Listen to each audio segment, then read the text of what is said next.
we're talking now about something that a lot of people have no idea what it is, about mitochondrial diseases. And there is a great symposium going on this weekend. So we invited Stephanie Cassady.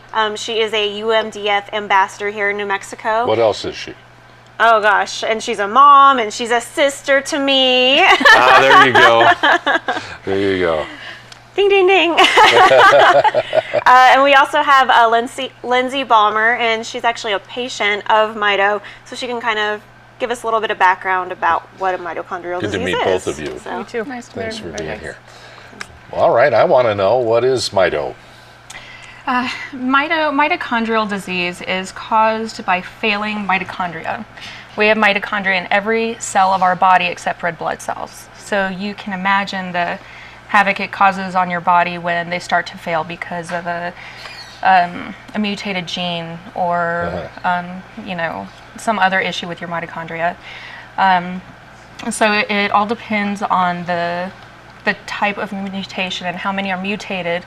It usually affects the organs that need more energy: heart, brain, respiratory, all of those things. And it's hard to detect because of the different ways you can have it. In the nuclear DNA, mitochondrial DNA, it could be spontaneous. So the first, in your family, it's really an issue, and we just need to spread awareness.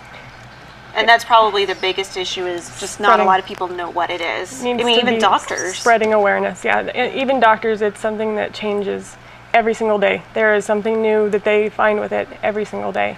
They are now thinking that Parkinson's disease is mainly caused by a mitochondrial problem. Mitochondria are your powerhouse. It gives you energy to do everything. So the foundations there are, and there are a few of them, pretty much they always say that it's like trying to run somebody with mitochondrial disease that's a pan. Mine is from top of my head down to my toes. It's like trying to run an entire house on one battery. Yeah. For me, it's like trying to run an entire house on a triple A battery. So it's very much, it's just energy depletion. When it's gone, it's gone. So it's very hard. You wear yourself out, and you're out for the next few days. And it takes a toll on, it can ruin pretty much every organ system there is, depending on what type it is. And there are genetic types, and there are types that they don't know what causes it yet.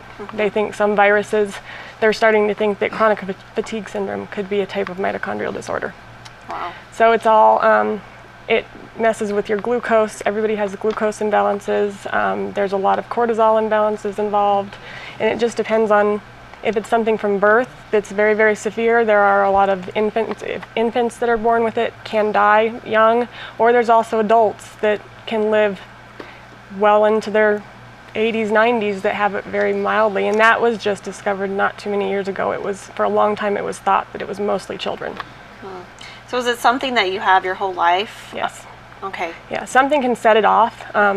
I know a lot of moms with kids that have it, and the moms were fine until they had a surgery, which they were given a drug during surgery that destroyed the mitochondria. They wake up out of surgery and they have the full-blown disease. Oh my gosh. Okay, run down the symptoms again. Fatigue, what else? The symptoms can actually be anything to do with any body part there is. It depends on how it is for that person. So for me, mine goes from everything. So I have a malformation of my brain called a Chiari, so I have issues with memory.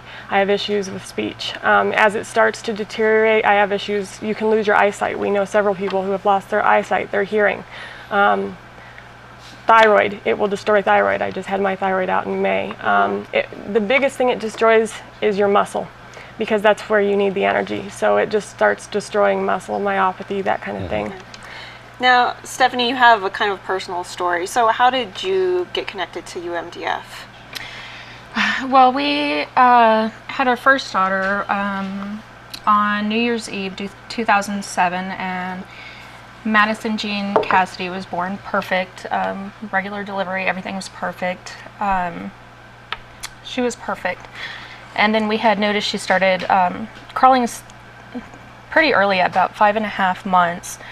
She was standing at 7 months trying to walk, but we had noticed she was having a hard time trying to walk. Of course, pediatrician, they say, you know, kids can take up to 18 months to learn how to walk. So they kept telling us, it's okay, it's okay. I asked for physical therapy, and the physical therapist happened to know someone who had a child that had the same issue. And just, that's the first time I had ever heard, you know, this could be mitochondrial disease. And so we went to doctors here, and because there isn't much awareness, they thought it was several other things, and so we were scheduled for an MRI a couple months out. We ended up going to Denver, and they right away knew it was something metabolic and somehow found the gene, and we were pretty much told that our daughter wouldn't live to see her second birthday. And a lot of it is like that. A lot of kids, I didn't walk until I was 18 months old. Mine, I was never normal, but mine progressed into this, and I was able to work until 4 years ago. Children like hers tend to revert quickly, and that's a lot of the first sign. The biggest thing they say about mitochondrial disease that they advocate for doctors to know is if you have a patient that's having issues with 3 or more of their organ systems or 3 or more of their nervous systems, suspect mitochondrial disease. Red flag. The big red flag. So how do you get treated for this? What's the regimen? For people, most people, it's vitamins, IgG therapy, blood transfusions. For a lot of people like myself, we don't have an exact cause yet for myself, so there's really nothing they can do at this point. What seems to help you? Nothing. Mine has actually started out with something called dysautonomia, which most people with mitochondrial have, but that was my first diagnosis, which is basically your autonomic nervous system shutting down. So everything that's homeostatic in your body, your blood pressure, your heart rate, your temperature, just starts to malfunction. So they started with me to treat that, and then it has just snowballed into more and more and more and more, and we are trying, the next step is a muscle biopsy, which is what most people do.